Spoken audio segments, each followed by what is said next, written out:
ऐसी ही बेहतरीन कहानियाँ सुनने के लिए केपी नॉवल चैनल को लाइक, शेयर और सब्सक्राइब करें। आने वाली कहानियों के बारे में जानने के लिए हमारे टेलीग्राम से जुड़ें। लिंक डिस्क्रिप्शन में है। डिवाइन एम्परर ऑफ डेथ, अध्याय 61, अल्केमिस्ट हाईवुड। एक सप्ताह पलक झपकते ही बीत गया। लोरेट साम्राज्य के शाही परिवार ने ग्रैंड सी कॉन्टिनेंट मीट में प्रथम राजकुमार की भागीदारी की घोषणा की, जिसकी खबर फैल गई। इस खबर ने लोरेट साम्राज्य के नागरिकों को शर्म और निराशा में डाल दिया, क्योंकि दूसरों ने उनका मजाक उड़ाया कि उनके पास कोई प्रतिभाशाली साधक नहीं है और उनके पास ग्रैंड सी कॉन्टिनेंट मीट में उनका प्रतिनिधित्व करने के लिए 9 वर्षीय बच्चे पर निर्भर रहने के अलावा कोई विकल्प नहीं था। क्या हमारा सम्राट समझदार है? हमारा सम्राट उस प्रतियोगिता में भाग लेने के लिए 9 वर्षीय बच्चे को क्यों भेज रहा है? ऐसा नहीं है कि उनके पास कोई विकल्प है। शाही परिवार लगभग खत्म हो गया था। पिछली बार ये हमारा सम्राट था जो ग्रैंड सी कॉन्टिनेंट मीट में प्रथम स्थान प्राप्त करने में सफल रहा था। तो हमारे सम्राट के पास निश्चित रूप से राजकुमार को शीर्ष 200 में लाने की योजना है न? इस तरह की बातचीत पूरे साम्राज्य में सुनी गई। लोगन को समझाने की जरा भी परवाह नहीं थी, क्योंकि वह जानता था कि उसका बेटा बिना किसी प्रयास के ही टूर्नामेंट में शीर्ष स्थान प्राप्त कर लेगा। इसके बजाय वह 1 साल बाद टूर्नामेंट में कई लोगों की मनोरंजक प्रतिक्रियाओं का इंतजार कर रहा था। लेकिन दूसरे साम्राज्यों ने ऐसा नहीं सोचा। उन सभी को लगा कि सम्राट लोरेट अपनी बुद्धि के अंत पर है, इसलिए उसके पास अपने पहले बेटे को हंसी का पात्र बनने के अलावा कोई विकल्प नहीं था। ग्रैंड सी कॉन्टिनेंट मीट भी उनके स्काई ग्रेड साम्राज्यों, संप्रदायों और संगठनों की ताकत दिखाने का एक मंच था। वे इसे बहुत गंभीरता से लेंगे, क्योंकि यह उनके सम्मान और गौरव से जुड़ा मामला है। यहाँ युवा अभिजात वर्ग इस मंच को बहुत गंभीरता से लेते हैं, क्योंकि अगर वे शीर्ष 200 में रैंक करते हैं तो उनकी किस्मत बदल सकती है। विशेष रूप से विभिन्न स्काई ग्रेड साम्राज्यों के युवा अभिजात वर्ग ने इस प्रतियोगिता को बहुत गंभीरता से लिया, क्योंकि यह उनके साम्राज्यों के लिए अधिक अर्थ और सम्मान रखता है और उनका लक्ष्य शीर्ष 200 नहीं बल्कि शीर्ष 10 है। लोगन को अब अपने साम्राज्य की सुरक्षा के बारे में चिंता करने की जरूरत नहीं थी, क्योंकि ग्रैंड सी कॉन्टिनेंट मीट नज़दीक आ रही थी। इस समय कोई भी दूसरे साम्राज्य पर हमला करने की हिम्मत नहीं करेगा, क्योंकि वे सभी बाहरी लोगों के लिए प्रवेश द्वार बंद होने तक अपने बीच किसी भी तरह के संघर्ष को बंद कर देंगे। इस दौरान लोगन ने डेविस को कीमिया के बारे में खुले तौर पर सिखाने के लिए एक स्काई ग्रेड कीमियागर की व्यवस्था की। डेविस की आत्मा साधना के साथ वह सकारात्मक था कि डेविस को कीमिया के बारे में सीखने के लिए बहुत समय की आवश्यकता नहीं होगी। जैसे जैसे किसी की आत्मा साधना बढ़ती है, वे जितनी जानकारी ले सकते हैं और याद कर सकते हैं, उसकी मात्रा भी बढ़ती जाएगी।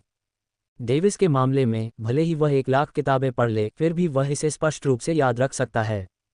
और आखिरकार आज वह दिन था जब स्काई ग्रेड कीमियागर रॉयल कैसल में पहुंचेगा।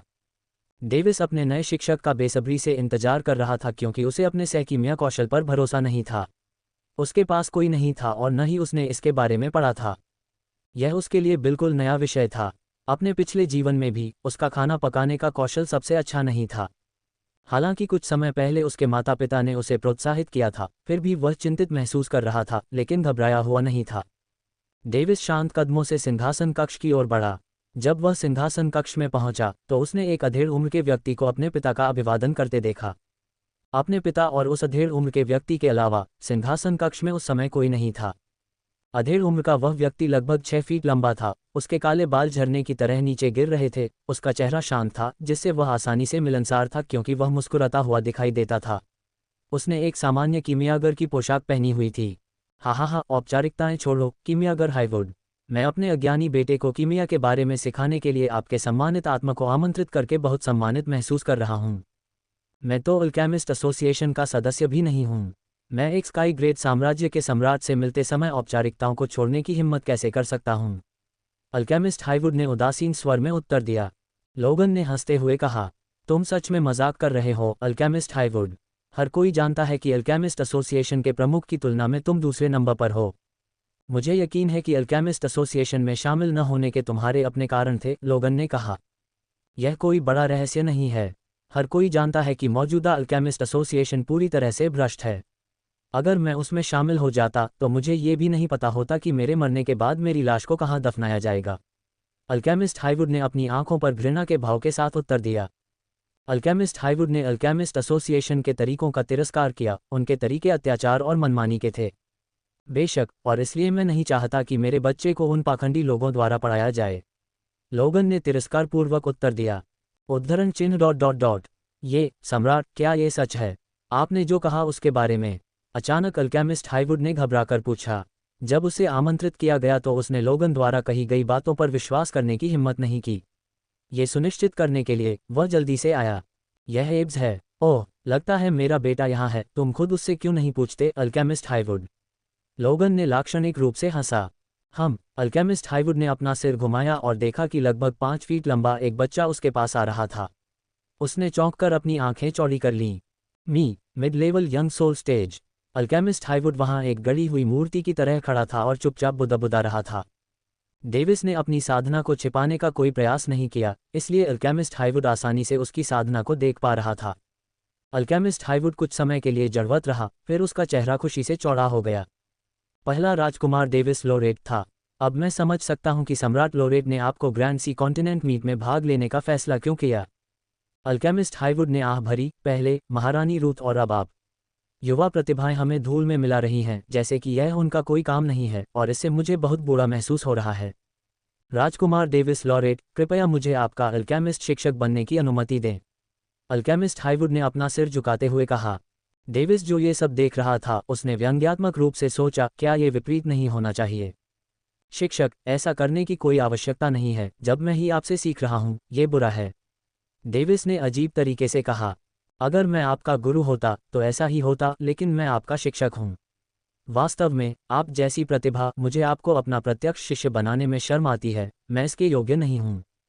लेकिन शिक्षक, ऐसा नहीं है। डेविस ने देखा कि अल्केमिस्ट हाईवुड घमंडी नहीं था और इसके बजाय उसने खुद को उससे नीचे रखा, जिससे उसे बुरा लगा।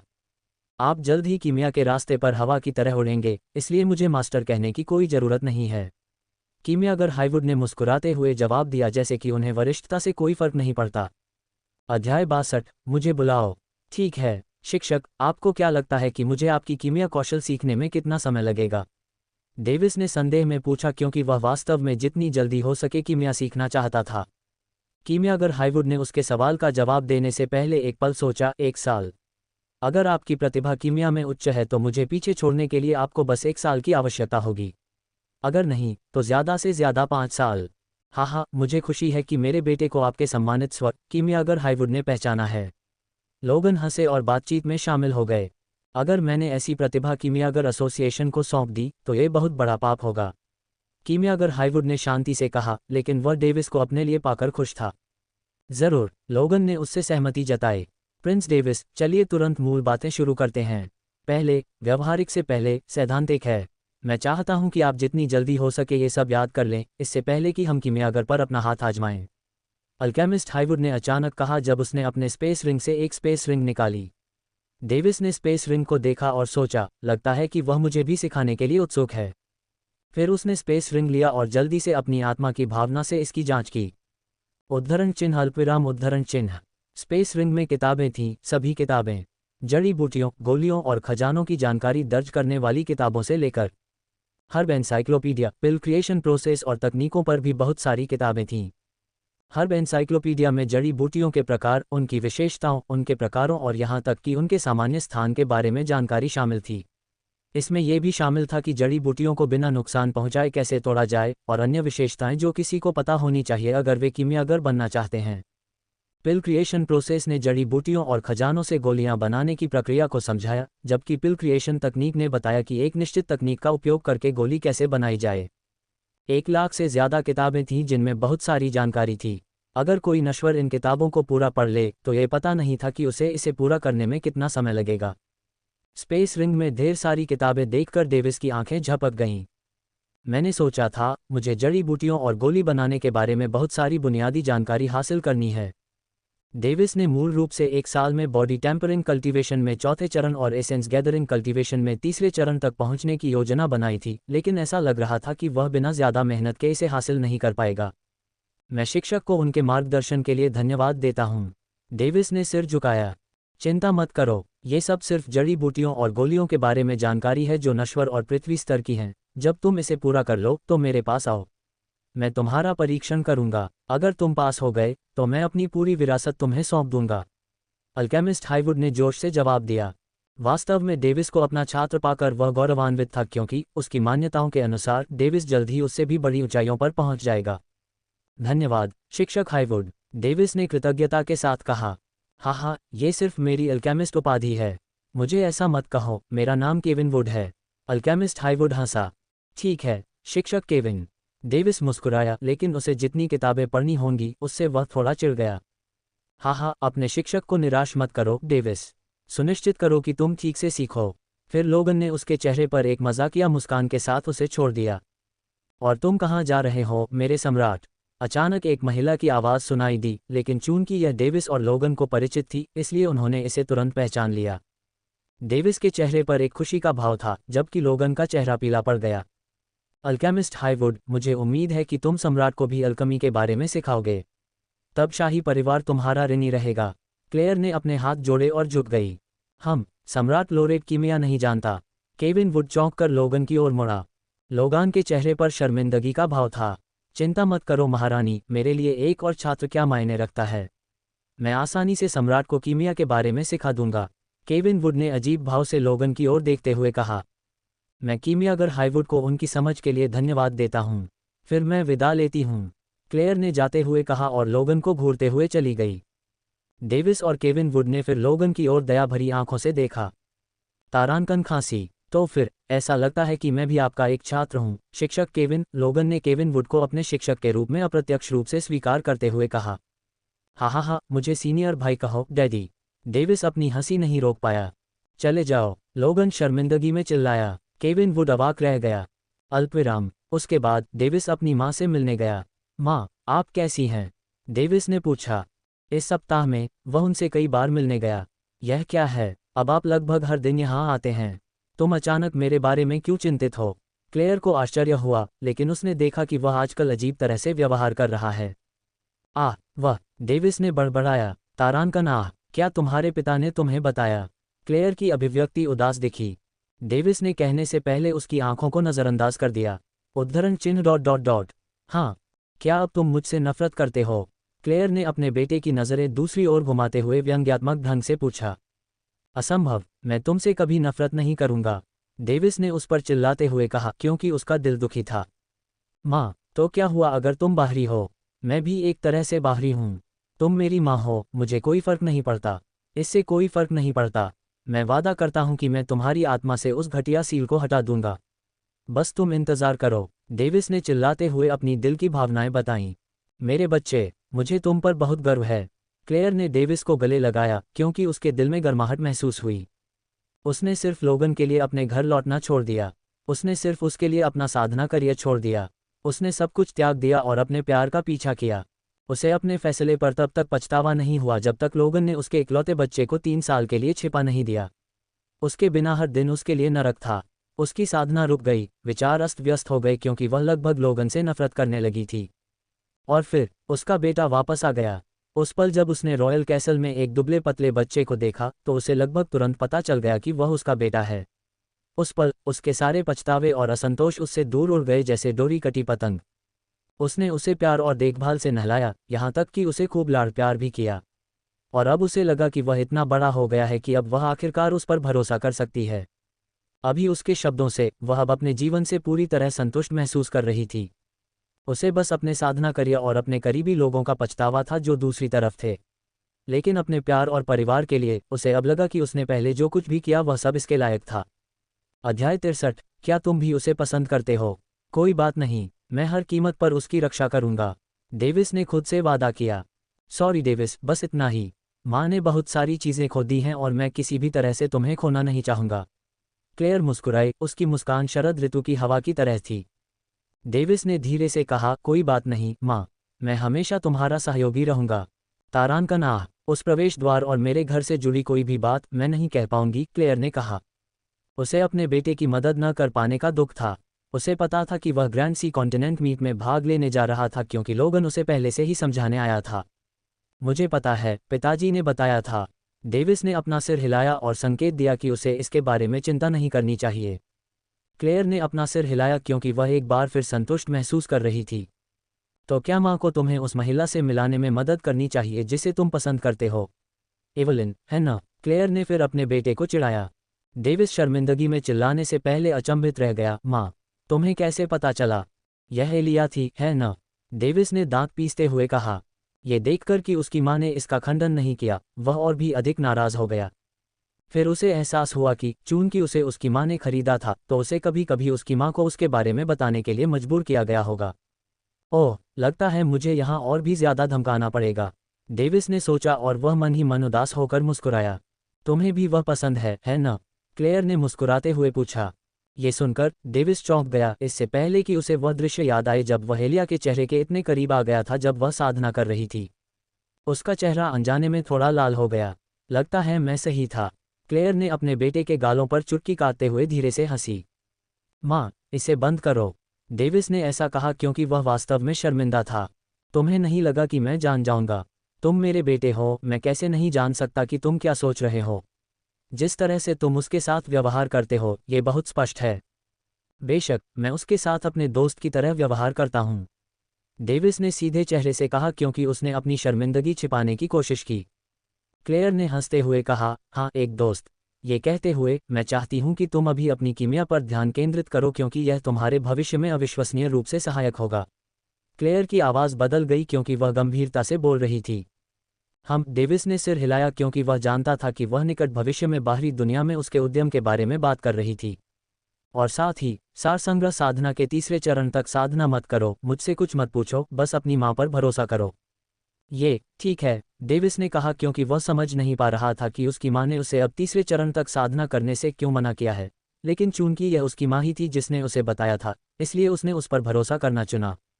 अचानक एक प्यारी सी आवाज़ सुनाई दी, ओह भाई, गले लगाओ। डेविस और क्लेयर ने डायना की ओर देखा जो अभी सो रही थी। उसके बगल में एडवर्ड था जो भी सो रहा था। लगता है वह जाग गई है, क्लेयर ने मुस्कुराते हुए कहा। ओह, यहाँ आओ, तुम प्यारी लड़की हो, डेविस ने कहा और उसे उठाकर अपनी बाहों में थाम लिया। डायना सिर्फ 2 साल की थी और गोलमटोल और प्यारी लग रही थी। डायना जो अभी अभी जागी थी अपने भाई के कंधे को तकिया बनाकर सो गई। उसके बाद क्लेयर और डेविस ने कुछ समय बीतने के साथ साथ कुछ छोटी छोटी बातें की और कुछ समय बाद वह चला गया। अल्पविराम 3 महीने पलक झपकते ही बीत गए। Dead end dark earth organisation से गायब हो गया। सभी ने या तो सोचा कि वह मारा गया है या सम्राट के चंगुल से बच निकला है। इस दौरान डेविस ने ज्यादातर अपना ध्यान कीमिया के ज्ञान को बढ़ाने पर केंद्रित किया। उसने लगभग 70% किताबें पढ़ लीं जो उसे सीखने के लिए कहा गया था। वह इतना तेज था क्योंकि उसकी आत्मा 5 गुना शक्तिशाली थी। जब केविन वुड ने उसे मापा तो उसे नहीं पता था कि उसकी आत्मा कितनी शक्तिशाली थी क्योंकि वह केवल उसकी वास्तविक साधना बता सकता था। अब कुछ दिनों के लिए वह चाहे कितनी भी कोशिश कर ले, ध्यान केंद्रित नहीं कर सका। उसका मन एवलिन के मामले को लेकर चिंतित था, इसलिए उसने आज उससे मिलने का मन बना लिया। उसने पहले भी उससे मिलने की कोशिश की लेकिन वह लंबे समय तक अपने मनों में रही, जिससे वह उससे मिलने में असमर्थ हो गया। अब वह वर्तमान में कॉल्डन पिल्स्टो में थी, इसलिए वह जानता था कि यह उसका मौका है। वह ये सब इसलिए जानता था क्योंकि एक साम्राज्य के राजकुमार के रूप में उसके पास अपने स्रोत थे। बहुत से लोग उसके चरणों में गिर जाते और उसकी अच्छी पुस्तकों में आ जाते अगर इसका मतलब था कि वे पद और स्थिति में बढ़ सकते हैं। वह दिन के समय अपने साथियों के साथ कॉल्डन एम्पोरियम पहुंचा। वह एलिया के साथ कॉल्डन पिल्स्टो के अंदर गया और मैनेजर का उपयोग करके एवलिन को अपने आगमन के बारे में सूचित किया। मैनेजर जॉर्ज कॉल्डन डेविस के साथ थे क्योंकि वह खुलेआम कॉल्डन एम्पोरियम में आए थे। उनके पास डेविस को साथ ले जाने के अलावा कोई विकल्प नहीं था क्योंकि उनकी हैसियत उनसे कहीं ज्यादा थी। एवलिन हॉल में दाखिल हुईं और डेविस से मिलीं। वह मुस्कुराई क्योंकि उन्हें पता था कि जब वह इस जगह पर वापस आएंगी तो शायद वह उनसे मिलने आएंगे। हाँ, मैं देख रही हूँ कि राजकुमार खास तौर पर हमारी युवा मालकिन से मिलने आए हैं, जॉर्ज कॉल्डन ने सभी जानकारियों के साथ हंसते हुए कहा। अगर आप ये देख रहे हैं तो आप अभी भी यहाँ क्यों हैं मैनेजर जॉर्ज? डेविस ने बोलते हुए एक तरफ देखा। हाँ, तो मैं युवाओं को परेशान नहीं करूँगा, मैं तब विदा लेता हूँ। जॉर्ज कॉल्डन नाराज नहीं हुए क्योंकि उन्हें अपनी स्थिति का पक्का पता था और वह एक व्यवसायी व्यक्ति थे। उन्हें साफ पता था कि कुछ लोगों से कैसे निपटना है। फिर वह चले गए। चलो यहाँ बात नहीं करते, मेरे पीछे आओ, एवलिन ने कहा और वह मुड़ी और उसे अपने कमरे में ले जाने लगी। ठीक है, डेविस ने कहा और उसके पीछे चले गए। उसकी आंखें उसके मस्त हिलते हुए नितंबों पर गोंद की तरह चिपकी हुई थीं। एवलिन ने मुस्कुराते हुए आकर्षक ढंग से चलना शुरू किया। वह उसकी निगाहों को महसूस कर सकती थी। अनजाने में उसे एहसास हुआ कि उसे चिढ़ाना अच्छा लग रहा है। जब वे उसके कमरे में पहुंचे तो वह अंदर चले गए जबकि एलिया और मैसी बाहर खड़े थे। उसकी वह आकर्षक हरकतें, चाहे आप इसे किसी भी तरह से देखें, वह निश्चित रूप से उसे आकर्षित कर रही है। एलिया के चेहरे पर उदासीनता थी लेकिन वह अंदर से गुस्से और ईर्ष्या से उबल रही थी। वह चाहती थी कि वह डेविस को उस दुष्ट से बचा सके और उसे टुकड़े टुकड़े कर सके। उसने ऐसा सोचा और अपनी अस्तित्वहीन छाती को देखा। यह इतनी बड़ी हो जाएगी, है न? उसका चेहरा चिंता में बदल गया। अध्याय 64। मैं अपनी बात से पीछे नहीं हटूंगा। पिछली बार के बारे में कुछ नहीं कहा जा सकता। यह मेरी गलती थी, इसलिए जब तुमने पिछली बार मुझसे मिलने के लिए इतनी मेहनत की थी तो मैं गुस्सा दिखाने के लिए माफ़ी मांगती हूँ, एवलिन ने अचानक कहा और उसने अपना सिर पीछे करके उसे देखा और झुक गई। डेविस एक महिला को अपनी गलती के लिए माफ़ी मांगते देखकर हैरान रह गया। उसने सुना था कि ज़्यादातर महिलाएं उसके पिछले जीवन में अपनी गलतियों के लिए माफ़ी नहीं मांगती हैं। मुझे पता था, ऐसा लगता है कि यह इंटरनेट पर छिपे लोगों द्वारा बनाया गया एक धोखा था, उसने सोचा। लेकिन मेरी कमज़ोरी पर चोट करके तुम भी गलत थे, एवलिन ने मुंह बनाते हुए कहा। ठीक है, लगता है कि इंटरनेट के निवासी सही थे। हाँ, जैसा तुमने कहा, मैं भी एक ऐसे विषय पर लापरवाही से बोलने में गलत था जो तुम्हें बिल्कुल पसंद नहीं है, मिस एवलिन। डेविस ने हाथ मिलाते हुए कहा, मैं भी माफ़ी मांगता हूँ। उसके बाद उन्होंने एक मेज पर बैठकर कुछ सुखद बातचीत की। अब वे दोनों खुश थे कि वे एक दूसरे से खुलकर बात कर पा रहे थे। मैंने सुना है कि आपके परिवार ने घोषणा की है कि आप ग्रैंड सी कॉन्टिनेंट मीट में भाग लेंगे। एवलिन को उस विषय में दिलचस्पी थी क्योंकि वह जानना चाहती थी कि वह दोनों खेती प्रणालियों में प्रथम चरण की अपनी तुच्छ खेती के साथ इसमें भाग क्यों लेगा। क्या ये हो सकता है कि उसने दोनों खेती प्रणालियों में द्वितीय चरण प्राप्त कर लिया है? उसने अनुमान लगाया। हे मिस एवलिन, यह मेरे पिता थे जिन्होंने मुझे इसमें भाग लेने के लिए कहा। जहां तक मैं शीर्ष 200 में आ पाऊंगा या नहीं, ये हम उस समय देखेंगे। डेविस ने अस्पष्ट रूप से बोलते हुए मुस्कुराया। तुम में निश्चित रूप से हिम्मत है, ऐसा लगता है कि मुझे भी अपनी खेती में तेजी लानी चाहिए। मैंने तब से कोई सुधार नहीं किया है, लेकिन मुझे लगता है कि मैं रिवॉल्विंग कोर स्टेज तक पहुंचने के करीब हूं। उसने ये कहते हुए अपनी मुट्ठियां भींच लीं। आह, यह मेरी अक्षमता थी जिसने मुझे साधना में असफल बना दिया। एवलिन ये सोचने से खुद को रोक नहीं पाई कि उसकी प्रतिभा औसत या कभी कभी घटिया थी, जिससे वह दुखी हो जाती है। डेविस ने आंखें सिकोड़ते हुए कहा, कृपया इसे दिल पर न लें, आप अंततः सक्षम हो जाएंगे। जैसे ही उसने ये कहा, उसके विचार उसकी माँ की कही बातों पर चले गए। उसे अचानक एक विचार सूझा कि हताशा के क्षण में उसे साधना करने से कैसे रोका जाए, जो अंततः साधना विचलन की ओर ले जा सकता है। मुझे नहीं पता कि यह वही है जो मैं सोच रहा हूँ, इसलिए कृपया रिवॉल्विंग कोर स्टेज तक पहुँचने के लिए साधना जारी न रखें। डेविस ने अपने शब्दों को सावधानी से चुनने की कोशिश करते हुए कहा। क्या? एवलिन को लगा कि वह उसके शब्दों को स्पष्ट रूप से नहीं समझ पाए। उसने मुझे साधना न करने के लिए कहा। उसे अचानक लगा कि वह फिर से उसका मजाक उड़ा रहा था, फिर उसने तुरंत उस विचार को दूर कर दिया। फिर वह शांत हो गई जब उसने सोचा, जिस तरह से उसने कहा, ऐसा नहीं लगता। क्यों? एवलिन ने पूछा, क्योंकि वह समझ नहीं पा रही थी। डेविस अपने संदेश को स्पष्ट करने के लिए सही शब्दों के बारे में सोच रहा था, लेकिन वह नहीं कर पाया क्योंकि उसे यकीन नहीं था कि उसकी माँ उस समय वास्तव में क्या संदेश देना चाहती थी। फिर उसने सोचा कि अगर वह सही शब्दों का इस्तेमाल नहीं कर सकता है, तो उसे सही काम करने चाहिए ताकि वह फिलहाल खेती न करे। अरे, वैसे भी, वह मेरी पत्नी बनने वाली है, संकोच क्यों? डेविस ने बेशर्मी से सोचा और अचानक उसके हाथ पकड़ लिए और खड़ा हो गया।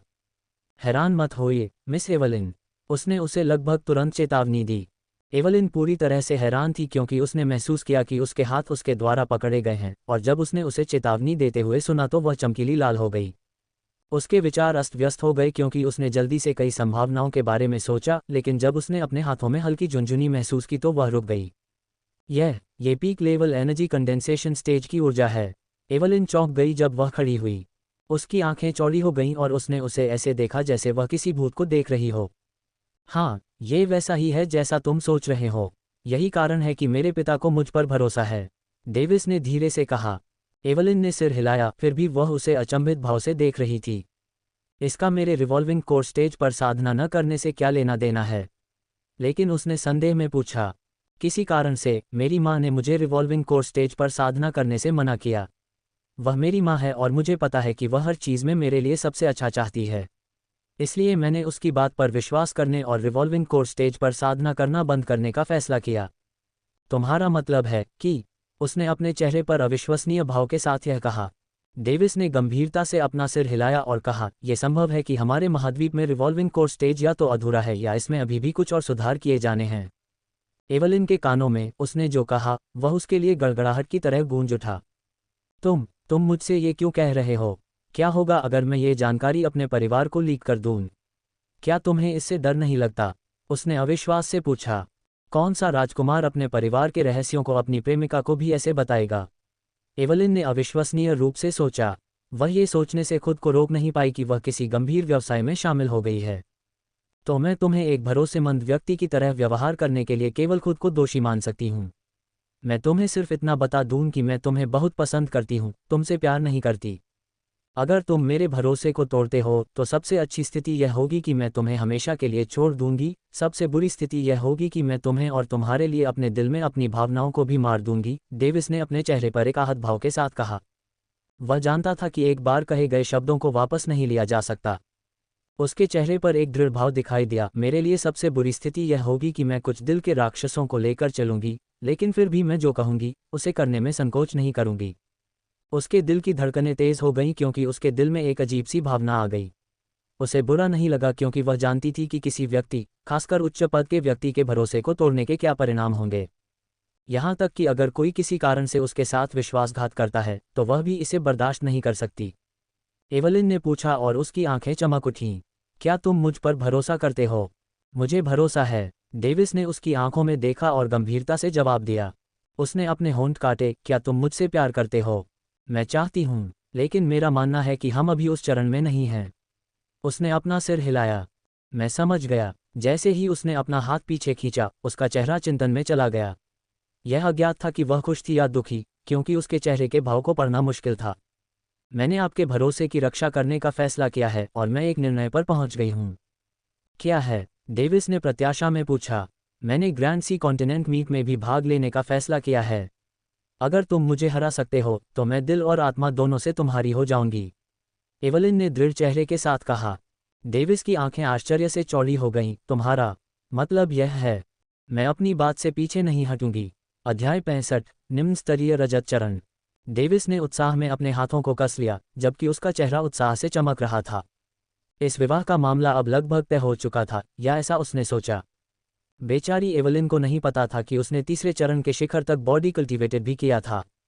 अगर उसे पता होता तो वह उसे चुनौती देने के लिए खून की उल्टी करती।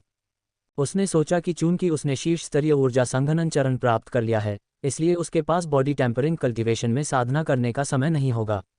यहाँ तक कि अगर उसके पास समय होता तो वह संभवतः बॉडी टेम्परिंग कल्टीवेशन में दूसरे चरण तक नहीं पहुँच पाता। चूंकि इसमें बहुत दर्द होता है, इसलिए बच्चों में बॉडी टेम्परिंग कल्टीवेशन की साधना करने का साहस नहीं होता। यह इस महाद्वीप के लोगों के बीच सामान्य ज्ञान जैसा कुछ था। कुछ अपवाद थे, लेकिन वे सभी जानवर या अनोखी रक्त रेखाओं वाले बच्चे थे। उसने शेष कुछ महीनों में शारीरिक तड़का साधना के तीसरे चरण में जाने की योजना बनाई क्योंकि उसके पास ऐसा करने के लिए आत्मविश्वास और संसाधन थे। उसने खुद को उस दर्द को झेलने के लिए दृढ़ निश्चय किया जो उसे स्पष्ट रूप से अनुभव हो सकता था, इसलिए उसने हिम्मत के साथ उसके सामने इस सौदे का प्रस्ताव रखा। भले ही मैं हार जाऊं, ऐसा नहीं है कि मैं कुछ खो रही हूं, हे। उसने सोचा और अपने दिल में हंस पड़ी। ठीक है, अब तुम बाहर जा सकते हो, एवलिन ने मुस्कुराते हुए चिल्लाया। डेविस उसके बदलाव पर अचंभित था। क्या तुम ही नहीं हो जिसने कहा था कि हमें अपनी स्थिति को अलग रखते हुए समान रूप से बात करनी चाहिए? इसके अलावा अब हम प्रतिस्पर्धा कर रहे हैं। डेविस अब समझ गया और उसने एक बार ताली बजाई। अच्छा, मैं ग्रैंड सी कॉन्टिनेंट मीट में जाऊंगा और अपने लिए एक एवलिन लाऊंगा। तुम? एवलिन का चेहरा चुकंदर की तरह लाल हो गया। क्या तुम ही हो जिसने हमें बराबर और प्रतिस्पर्धी के रूप में स्वीकार किया है? जोर से हंसते हुए डेविस ने बड़े कदम बढ़ाए। कुछ पलों की चुप्पी के बाद एवलिन का चेहरा अभी भी लाल था क्योंकि वह उसकी घोषणा पर बहुत शर्मिंदा थी। मैंने इस बेशर्म राजकुमार को कैसे वचन दिया? यह एक ऐसा सवाल था जिसका जवाब वह खुद जानना चाहती थी। अल्पविराम। 6 महीने बीत गए। इस दौरान डेविस ने सफलतापूर्वक कीमिया सीखी। ज्ञान के मामले में वह वर्तमान में मिड लेवल स्काई ग्रेड कीमियागर के बराबर है। यहाँ तक कि उनके शिक्षक केविन वुड ने भी उन्हें सीखी गई चीज़ों को याद रखने की उनकी क्षमता के लिए स्वीकार किया। केविन वुड अपने छात्र से पूरी तरह संतुष्ट थे। दुर्भाग्य से, गोली बनाने जैसे अपने व्यवहारिक पाठों के लिए डेविस के पास न तो समय था और न ही विलासिता। इसलिए वह पढ़ाने में सक्षम नहीं था और डेविस बिना किसी पूर्व अनुभव के अपना हाथ आजमाने पर भी एक भी गोली नहीं बना पाता। इसलिए डेविस ने फैसला किया कि वह ग्रैंड सी कॉन्टिनेंट मीट से वापस आकर गोलियां बनाना सीखेगा। इस दौरान उन्होंने बॉडी टेम्परिंग कल्टीवेशन के चौथे चरण, सिल्वर स्टेज में सफलतापूर्वक प्रवेश किया। अपनी सोल फोजिंग कल्टीवेशन के बिना भी उन्हें लगा कि वे अपने बॉडी टेम्परिंग कल्टीवेशन से अपने प्रतिद्वंद्वियों को कुचल सकते हैं। उन्होंने पिछले महीने हेनरिक्सन के साथ अपने युद्ध कौशल में सुधार किया और इसका नतीजा ये हुआ कि वे भाले का कुशलता से इस्तेमाल करने में सक्षम हो गए।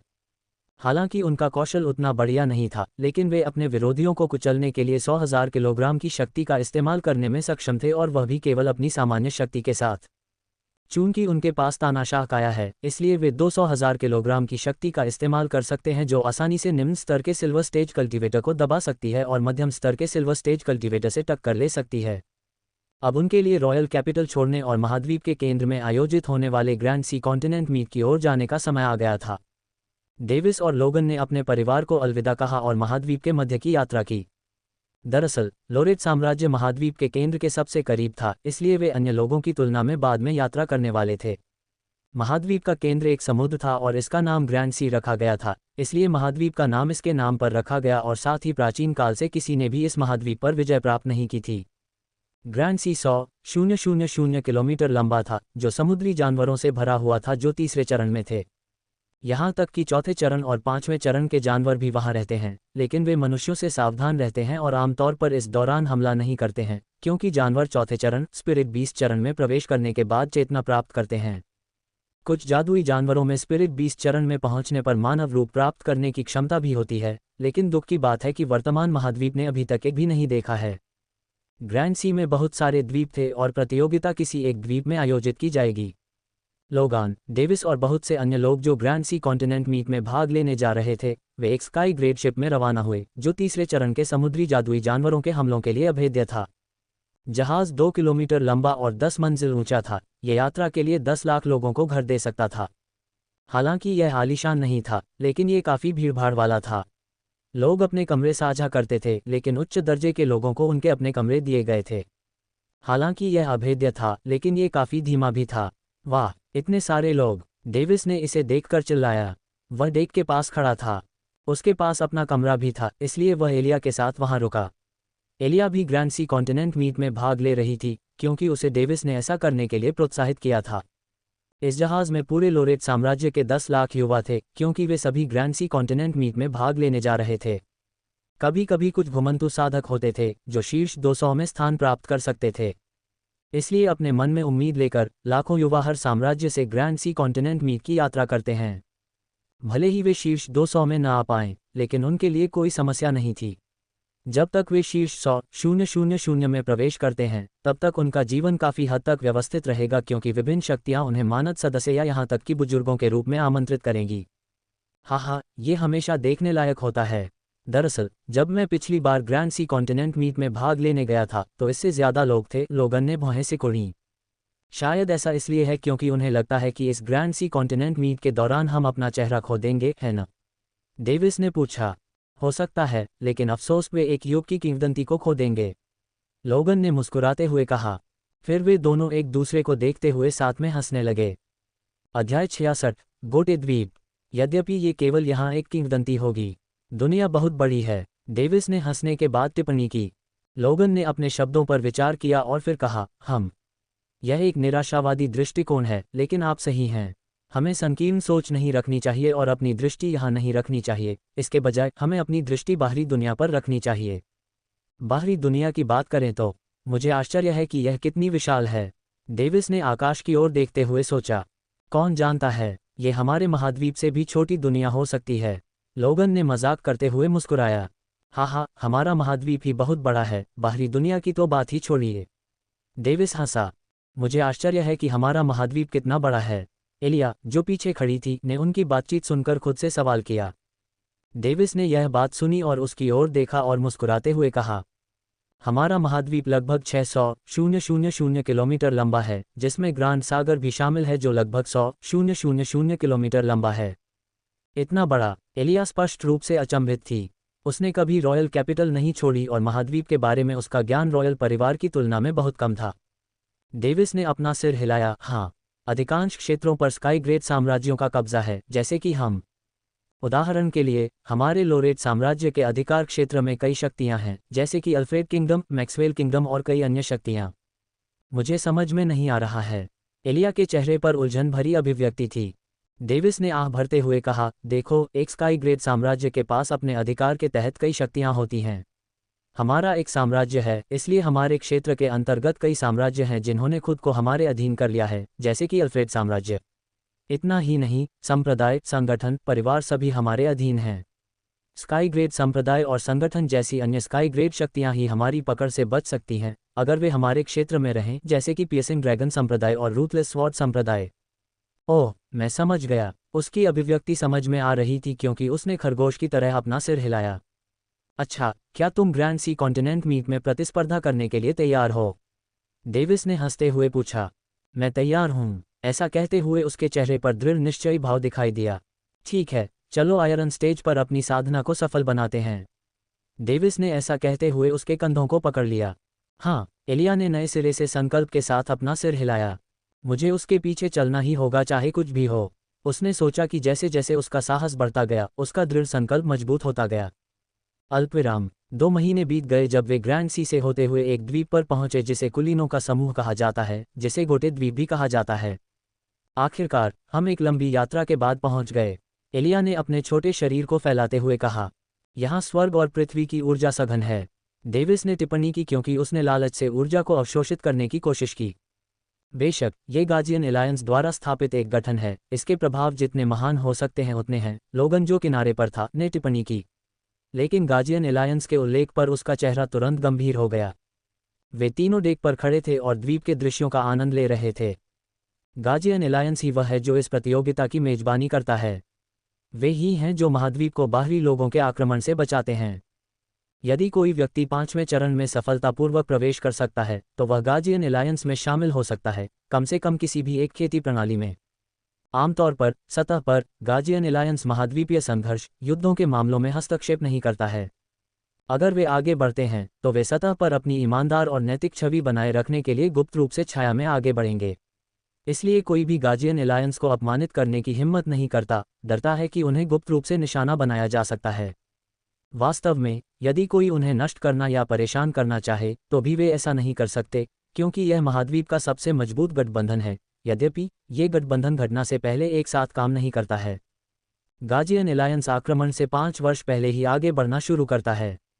तब तक, उनके सदस्य निष्क्रिय रहेंगे।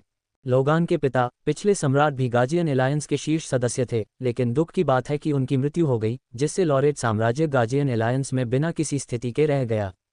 इसने लोगान को मुश्किल स्थिति में डाल दिया क्योंकि वह इस यात्रा के दौरान अपनी मर्जी से कुछ नहीं कर सकता था। आखिरकार, यहाँ उसका कोई समर्थन नहीं था। अन्य सम्राट गार्जियन एलायंस का हिस्सा थे। वे अज्ञात वरिष्ठ के कारण लॉरेट साम्राज्य से डरते थे, लेकिन यहाँ, वे एक साथ मिलकर अपनी ताकत का प्रदर्शन कर सकते थे। लोगान को इस बात की चिंता थी क्योंकि वह अभी भी गार्जियन एलायंस में शामिल नहीं हुआ था, न ही उसके पास ऐसा करने का मौका था। क्योंकि 5वें चरण की साधना के अलावा आक्रमण के दौरान बाहरी लोगों को मारने में उपलब्धियां होना आवश्यक है। इस आगामी आक्रमण के बाद ही उसे गार्जियन एलायंस में शामिल होने का अधिकार मिलेगा। गार्जियन एलायंस पाखंडियों का एक समूह, डेविस ने व्यंग्य किया। ये केवल उनका अधिकार है। मजबूत और मजबूत होते जाते हैं जबकि कमजोर और कमजोर होते जाते हैं। लोगन ने अपना सिर हिलाया। पिता की बात सही है, डेविस ने गोटे द्वीप को देखते हुए उत्तर दिया। उसने अपनी नंगी आंखों से द्वीप के आसपास का नज़ारा देखा। सोल सैंड्स का उपयोग करने का विकल्प नहीं चुना क्योंकि उसे खोजा जा सकता था। प्रत्येक साम्राज्य के प्रतीक को ले जाने वाले बहुत सारे जहाज द्वीप के पास समुद्र के बीच में खड़े थे। प्रत्येक जहाज कमोबेश उनके स्काई ग्रेड जहाज जैसा ही था, सिवाय मॉडल और संरचना के, क्योंकि वे सभी प्रत्येक साम्राज्य के लिए अद्वितीय थे। ऐसा लगता है कि वे बहुत पहले आ गए थे, डेविस ने अपनी आंखें सिकोड़ते हुए कहा। बेशक, कुछ तो आधे साल पहले भी आ गए होंगे। लोगन ने उनकी उत्सुकता पर उपहास किया। क्या वे ऐसा क्यों करेंगे? एलिया चिल्लाई क्योंकि वह स्पष्ट रूप से समझ नहीं पा रही थी कि कुछ साम्राज्य आधे साल पहले क्यों आएंगे, जिससे कीमती समय बर्बाद होगा। घने स्वर्ग और पृथ्वी ऊर्जा के कारण, डेविस ने उत्तर दिया। आह, मैं समझ गई। मैं कितनी मूर्ख हूँ। एलिया ने शर्म से अपना सिर नीचे कर लिया। कोई बात नहीं, तुम बाहरी दुनिया के बारे में ज्यादा नहीं जानती। अगर तुम खुद कुछ ऐसा नहीं समझ पा रही हो जो अभी इतना आसान है, तो खुद पर शर्मिंदा होने की जरूरत नहीं है। एलिया को याद रखो, एक बार में एक कदम, डेविस ने उसे एक शिक्षक की तरह व्याख्यान देते हुए कहा। लोगन, जो एक तरफ था, उन दोनों को अजीब तरह से देख रहा था। क्या वह राजकुमार है या वह राजकुमारी है? उसने मजेदार ढंग से सोचा। अध्याय 67, द्वीप में प्रवेश। द्वीप के पास जहाज को डॉक करने के बाद कुछ लोग द्वीप में घुस गए। वे सभी या तो शक्तिशाली थे या उच्च दर्जे के लोग थे। गोटे द्वीप पर गाजियन एलायंस द्वारा प्रतिबंध लगाया गया था, जिसके अनुसार केवल उच्च दर्जे वाले लोग या चौथे चरण में साधना करने वाले लोग ही अंदर जा सकते थे। इसलिए अन्य युवा जो प्रवेश नहीं कर सकते थे क्योंकि उनके पास कोई दर्जा नहीं था, वे टूर्नामेंट की शुरुआत तक जहाज में ही रहे। गोटे द्वीप के पास अन्य द्वीप भी थे, लेकिन उनका उपयोग प्रारंभिक दौर के लिए किया गया था, इसलिए उन द्वीपों के पास उतरना प्रतिबंधित था। गोटे द्वीप काफ़ी छोटा था क्योंकि द्वीप के बीच में केवल एक अखाड़ा था। द्वीप केवल 5 किलोमीटर चौड़ा और लंबा था, जबकि बीच में अखाड़ा 2 किलोमीटर चौड़ा और लंबा था। डेविस और अन्य लोग एक छोटी उड़ने वाली नाव में गोटे द्वीप में घुसे, जो ऊर्जा का उपयोग करके उड़ान भरने में सक्षम थी। तो यह वह जगह है जहां अंतिम प्रतियोगिता आयोजित की जाएगी। डेविस ने शांत और उदासीन चेहरा बनाते हुए पूछा। ये सही है, प्रारंभिक मुकाबले दूसरे द्वीपों में होंगे, लोगान ने सिर हिलाते हुए कहा, लेकिन आपको प्रारंभिक मुकाबले में भाग लेने की ज़रूरत नहीं है क्योंकि आप स्काई ग्रेड एम्पायर से हैं। लोगान ने एलिया की तरफ देखा और भौहें सिकोड़ते हुए कहा, हालांकि आपकी नौकरानी एलिया को प्रारंभिक मुकाबले में भाग लेने की ज़रूरत है। ये सुनकर डेविस भौहें सिकोड़ने लगा। बात करते करते वे द्वीप के बीच में स्थित अखाड़े के प्रवेश द्वार के पास पहुंच गए। वे नाव से नीचे उतरे और उनका स्वागत कुछ ऊंचे कद के लोगों ने किया। कुछ लोगों ने एक दूसरे से कुछ नमस्ते नमस्ते की। उसके बाद लोगान और दूसरे लोग अखाड़े के अंदर चले गए। जब डेविस प्रवेश द्वार से बाहर निकला तो उसने एक विशाल मैदान देखा जिसमें 3 युद्ध मंच थे, जिनमें से प्रत्येक 500 मीटर लंबा था। तीनों युद्ध मंच दर्शकों के एक बड़े समूह से घिरे हुए थे जो युवा अभिजात वर्ग के बीच लड़ाई देखने आए थे। ऊंचे दर्शक क्षेत्र के उत्तरी छोर पर वीआईपी क्षेत्र था, जहां सभी उच्च पदों पर बैठे लोग बैठे थे। लोगन ने उत्तरी छोर की ओर देखा और डेविस और एलिया के पीछे पीछे शांत भाव से वहां पहुंचा। हाँ, बहुत दिनों से नहीं मिले, सम्राट लोरेट। मुझे यकीन है कि आपने अपने साम्राज्य के सम्मान को बनाए रखने के लिए अपना सर्वश्रेष्ठ प्रयास किया है। जब वह आखिरकार वहां पहुंचा तो लोगन का एक मध्यम आयु वर्ग के व्यक्ति ने व्यंग्यात्मक तरीके से स्वागत किया, जो काफ़ी मोटा दिख रहा था। हाँ, ये 15 साल की अवधि मेरे लोरेट साम्राज्य के लिए काफ़ी बाधा थी, सम्राट रॉस। लोगन ने अंदर से हंसी उड़ाई, लेकिन इसे अपने चेहरे पर नहीं दिखाया क्योंकि उसने उदासीनता से कहा। उसने अपने हाथ जोड़े और कहा, मुझे आशा है कि इस दौरान आप सभी ठीक रहे होंगे सम्राट रॉस, सम्राट एस्टन, सम्राट क्लेमोर और सम्राट रूथ। उसकी नज़रें अन्य 2 सम्राटों पर पड़ीं, जो उसे अपनी सीट पर बैठे हुए ठंडे भाव से देख रहे थे। वह गुस्से से जल रहा था, लेकिन उसने यहाँ कुछ भी नहीं करने का फैसला किया। अखाड़े के शीर्ष पर 7 शानदार सीटें थीं। सभी सम्राट वहां पहुंचे और एक दूसरे से बातचीत करते हुए बैठ गए।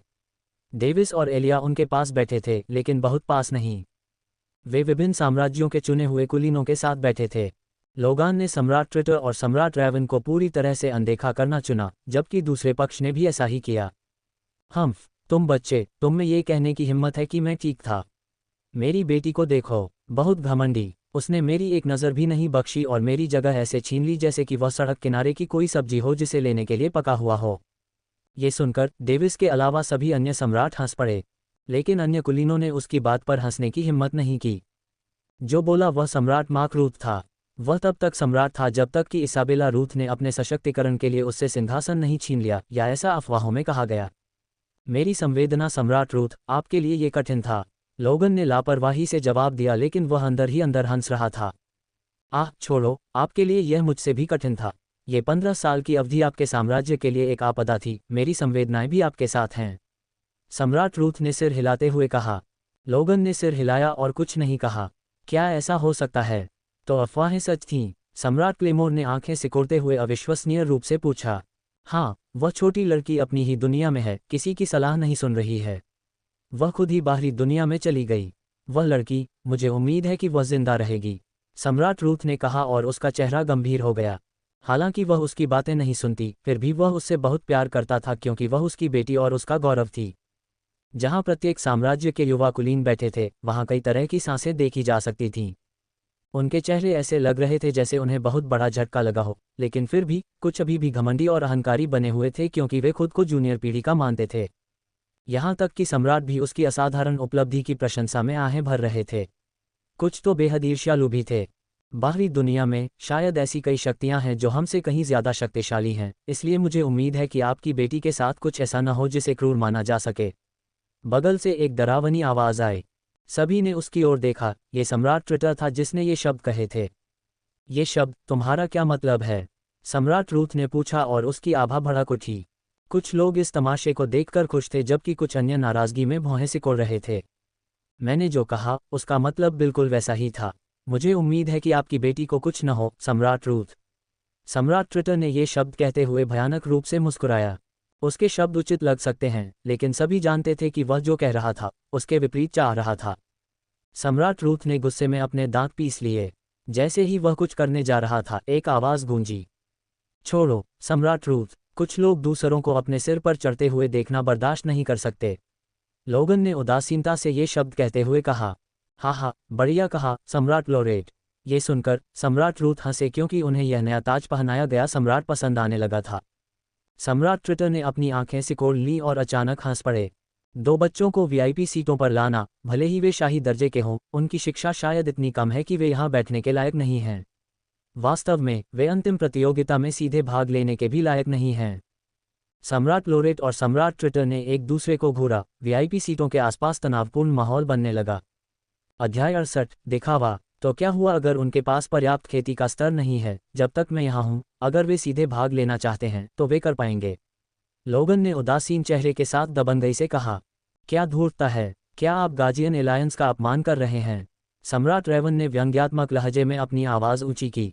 अन्य सम्राटों ने कुछ नहीं कहा क्योंकि वे जानते थे कि इन तीनों का व्यक्तिगत प्रतिशोध है। ओह, प्रिंस डेविस के पास वह छोटी लड़की कौन है?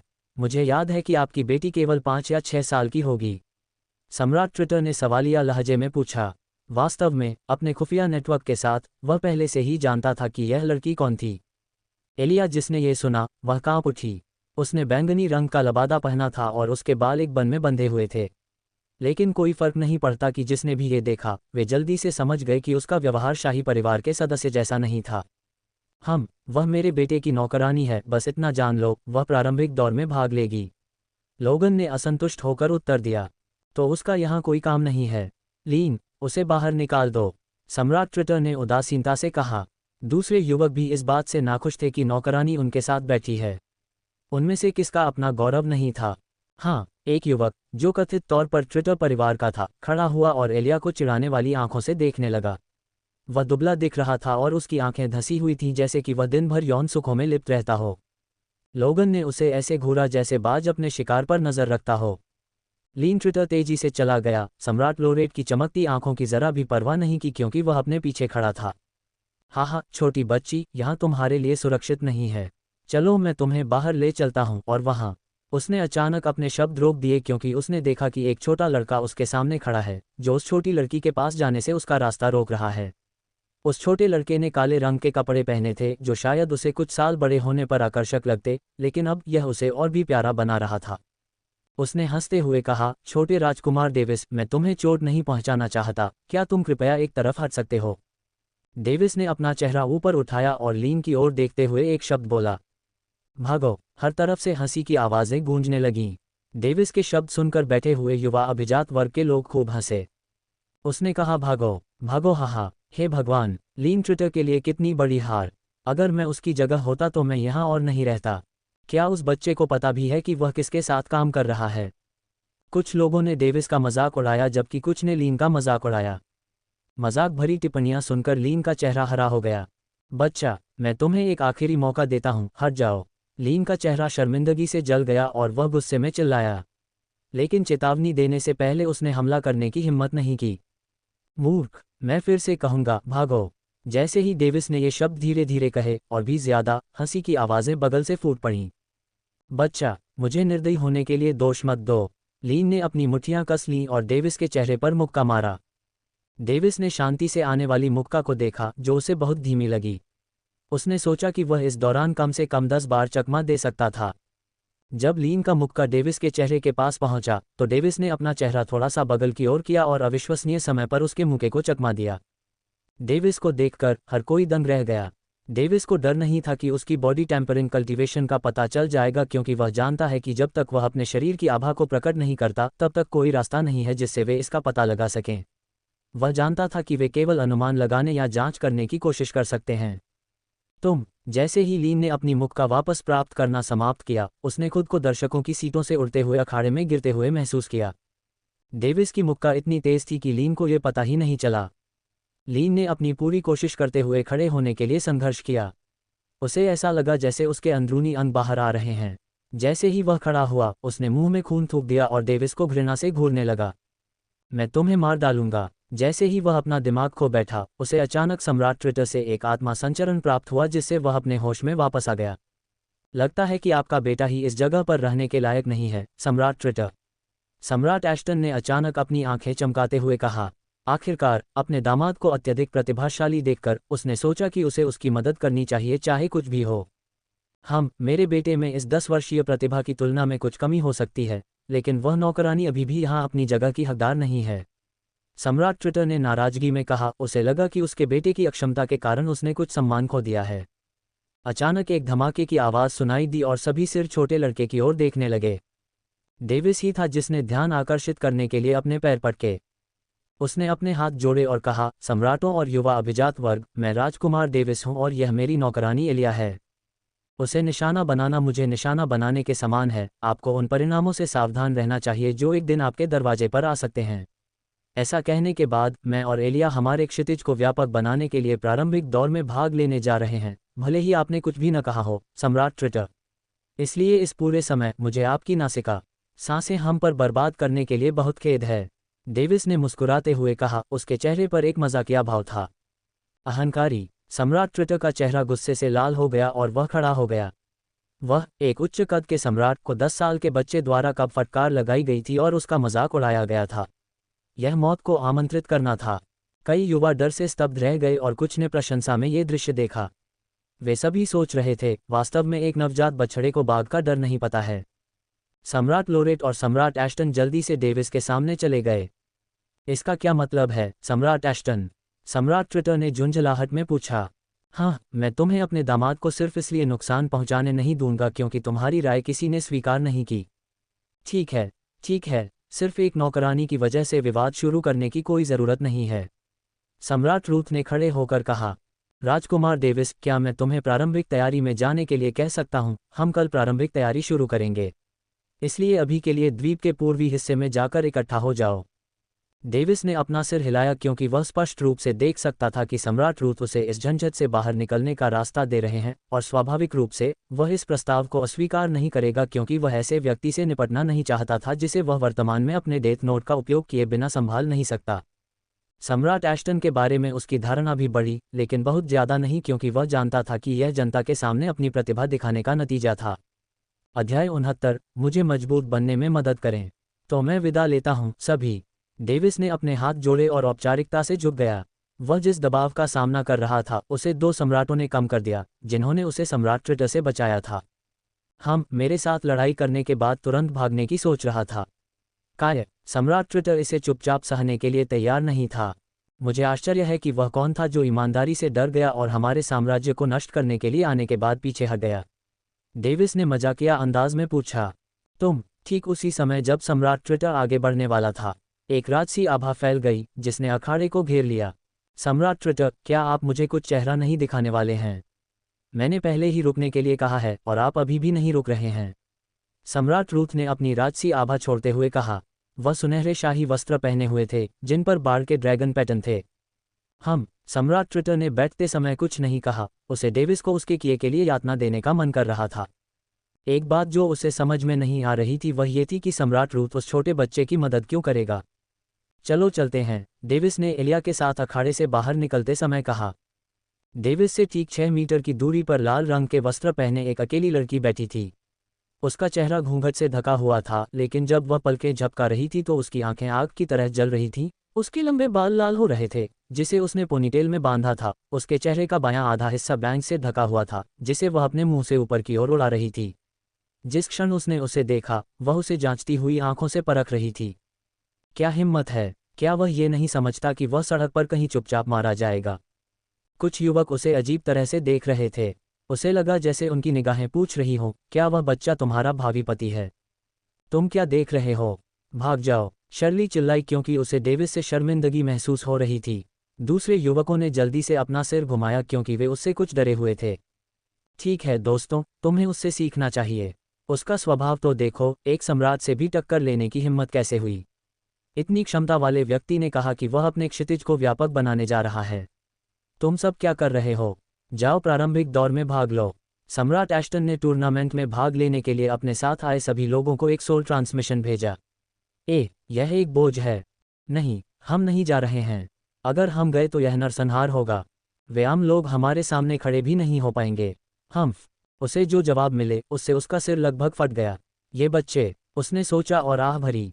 अपनी आत्मा का संचरण एक अकेली लड़की को देते हुए, जिसने उग्र लाल वस्त्र पहने हुए थे, उसने कहा, शर्ली, तुम उसके बारे में क्या सोचती हो?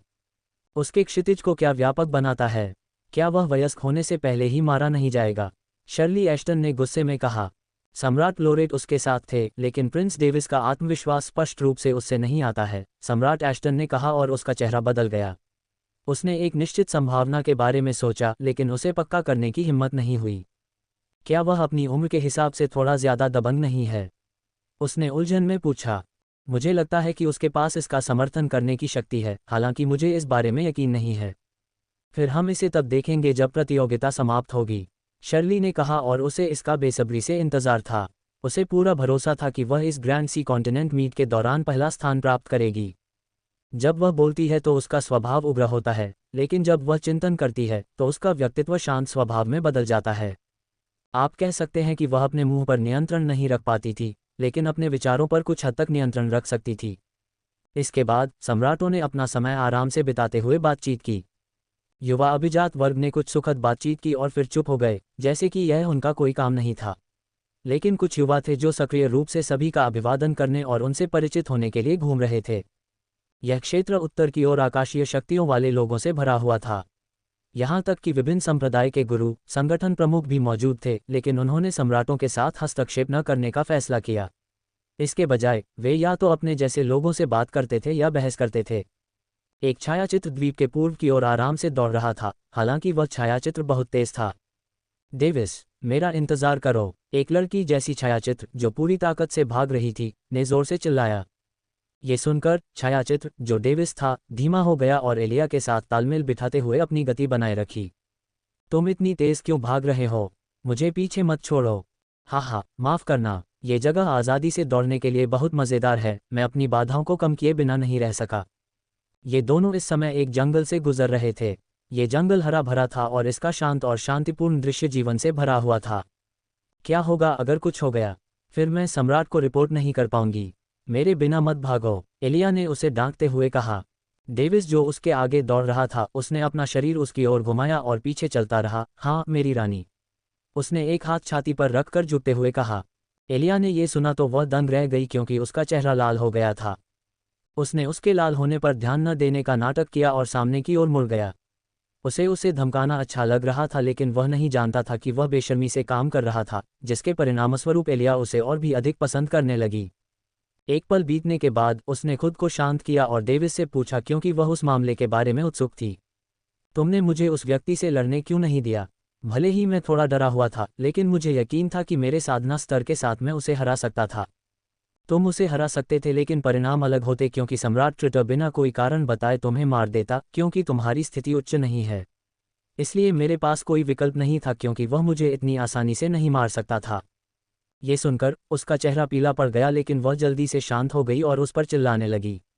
मैं कसम खाता हूं कि मैं भी तुम्हारी तरह विश्वसनीय बनूंगा, इसलिए कृपया मुझे और मजबूत बनने में मदद करो डेविस। डेविस मुस्कुराया और उसकी ओर सिर हिलाया। ये पहली बार था जब उसने खुद के बारे में उससे कुछ पूछा। अध्याय 70, हमेशा साथ।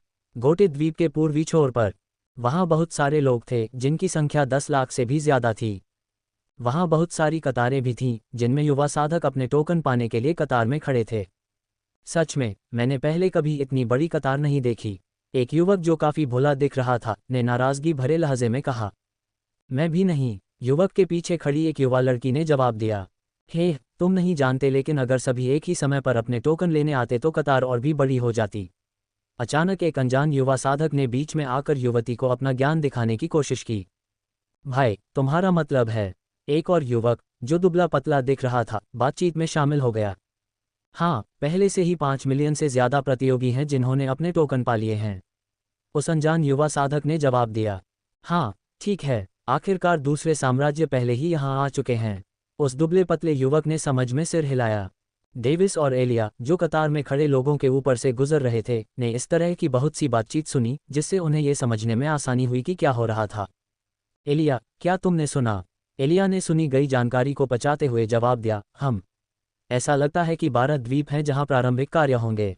इतना ही नहीं, बल्कि जिस द्वीप पर हमें नियुक्त किया जाएगा वह हमारे द्वारा निकाले गए टोकन से तय होगा। तो एक मौका है कि हम अलग हो जाएंगे, है ना? उसके चेहरे पर यह एहसास हुआ और वह उदास हो गई। ऐसा लगता है। डेविस ने लापरवाही से बुदबुदाया और उसके उदास चेहरे को देखा। उसकी उदास अभिव्यक्ति को देखकर उसने उसे सांत्वना दी, हाँ, निराश मत हो, ऐसा नहीं है कि हम हमेशा के लिए अलग होने जा रहे हैं। फिर उन्होंने कहा, इसके अलावा हम नहीं जानते कि हम पूरी तरह से अलग हो भी जाएंगे या नहीं, इसलिए हिम्मत मत हारो। मुझे उम्मीद है कि हम हमेशा साथ रहेंगे। एलिया ने मुस्कुराते हुए बिना किसी छिपे अर्थ के मासूमियत से जवाब दिया। डेविस ने यह सुना, वह स्तब्ध रह गया। उसकी मुस्कान उज्ज्वल और शुद्ध थी, उसके शब्दों के साथ मिलकर वह डेविस को एक परी की तरह लग रही थी। फिर उसने जल्दी से दूर देखा, जैसे कि उसने जो कहा था उस पर उसे कोई आपत्ति नहीं थी, लेकिन उसके दिल की गहराई में यह उस पर बहुत गहरा प्रभाव डालता था। फिर वे दोनों टोकन लेने के लिए कतार में खड़े हो गए क्योंकि वे बातचीत कर रहे थे। उन दोनों को शुरू से ही अजीब नज़रों का सामना करना पड़ा क्योंकि वे दो बच्चों की तरह लग रहे थे जो भ्रमण पर जा रहे थे। डेविस ने उनके अजीब भावों पर कोई ध्यान नहीं दिया, लेकिन एलिया उनके अवांछित ध्यान से स्पष्ट रूप से असहज थी। दूसरों पर कोई ध्यान मत दो एलिया, एक बच्चे के रूप में जो ग्रैंड सी कॉन्टिनेंट मीट में भाग लेने आया था, तुम्हें खुद पर गर्व होना चाहिए। एलिया ने गर्व से अपना सिर हिलाया। डेविस उसके गर्व भरे भाव पर हंसा, उसे तुरंत शर्मिंदगी महसूस हुई। अपने 2 टोकन प्राप्त करने के बाद रात हो चुकी थी। वे अपने टोकन प्राप्त करने वाले लगभग अंतिम प्रतिभागी थे। टोकन पर कुछ लिखा क्यों नहीं है? मुझे कैसे पता चलेगा कि किस द्वीप पर जाना है? डेविस, जिसने टोकन देखा, वह सवाल करने से खुद को रोक नहीं सका। शायद अक्षर जादुई तरीके से प्रकट हो गए होंगे, एलिया ने मजाकिया लहजे में जवाब दिया। अचानक कहीं से एक गंभीर आवाज़ पूरे द्वीप में सुनाई दी। आवाज़ कुछ और किलोमीटर तक भी सुनाई दी। जैसा कि मैंने पहले ही कहा है, टोकन पर लिखे अक्षर प्रारंभिक दिन खुद ही प्रकट हो जाएंगे। हमने कल प्रारंभिक कार्यक्रम आयोजित करने का फैसला किया है, इसलिए जो लोग आज तक टोकन प्राप्त करने में कामयाब नहीं हुए, वे स्वतः ही अयोग्य हो जाएंगे। ये सुनकर कई युवा जो जहाज़ों में या द्वीप के आसपास कहीं थे, जल्दी से अपने टोकन प्राप्त करने के लिए द्वीप के पूर्व की ओर चले गए। एक शक्तिशाली आवाज़ प्रवर्धन संरचना? नहीं, ऐसा नहीं लगता। ये संभवतः किसी अन्य संरचना की अतिरिक्त विशेषता है, डेविस ने सोचा, क्योंकि वह समझ नहीं पा रहा था कि यह आवाज़ कहाँ से आई है। समय बीतता गया और आखिरकार सुबह हो गई। डेविस और एलिया को कोई परेशान नहीं कर रहा था, क्योंकि वे सभी सोच रहे थे कि ये बच्चे अपने क्षितिज को व्यापक बनाने के लिए किसी शक्तिशाली परिवार से आए हैं। फिर से वही गंभीर आवाज़ जोश में गूंजी, आपके टोकन एकत्र करने की समय अवधि समाप्त हो गई है। जो कोई भी टोकन प्राप्त करने में विफल रहा, वह स्वचालित रूप से अयोग्य हो जाएगा। ये सुनकर कई युवा जो कल रात अपने टोकन प्राप्त करने के लिए दौड़े थे, जैसे कि उनका जीवन उस पर निर्भर हो, राहत की सांस ली। अब टोकन में अक्षर किसी भी क्षण खुद को प्रकट करेंगे। अचानक डेविस को कहीं से एक संरचना से आने वाली ऊर्जा तरंग का आभास हुआ। वह इसे ठीक से पहचानने में कामयाब रहा क्योंकि संरचना की ऊर्जा द्वीप के केंद्र से आ रही थी। द्वीप के मध्य से ऊपर की ओर कई पारदर्शी रोशनी चमक रही थी जो प्रारंभिक भाग लेने आए लगभग 99% युवाओं के लिए अदृश्य थी। डेविस ने भी उन पारदर्शी रोशनी को देखा क्योंकि यह अत्यधिक गति से उसके करीब आए और उसके टोकन से टकरा गई। इस तरह की स्थिति उन सभी युवा साधकों के साथ हुई जिनके हाथ में टोकन था। चाहे वे जहाज पर हों या द्वीप से कहीं दूर, उन पारदर्शी रोशनी ने उनके हाथों में टोकन को सफलतापूर्वक मारा। डेविस ने पारदर्शी रोशनी को टोकन में कुछ शब्दों में बदलते देखा। 5वां द्वीप। लेकिन किसी कारण से उसके हाथ में टोकन, जो मूल रूप से सफ़ेद रंग का था, अचानक लाल रंग में बदल गया। एलिया, तुम्हें कौन सा द्वीप मिला? डेविस ने फिर एलिया से पूछा। 5वां द्वीप। डेविस ने राहत की सांस ली और कहा, हम एक ही द्वीप पर हैं, शुक्र है। सच में? एलिया ने उत्साह में अपनी मुठियां भींच लीं और वह लगभग उसे गले लगाने के लिए कूद पड़ी, लेकिन उसने ऐसा नहीं किया क्योंकि ऐसा करना असभ्य माना जाता। हाँ, हे। डेविस राहत भरे लहजे में हंसा। दरअसल वह एलिया से अलग होने से सबसे ज्यादा डरता था क्योंकि यहाँ प्रारंभिक दौर में कई खतरे थे। आखिरकार इस जगह पर एक व्यक्ति के लिए दूसरे व्यक्ति को मारना बहुत मुश्किल नहीं था।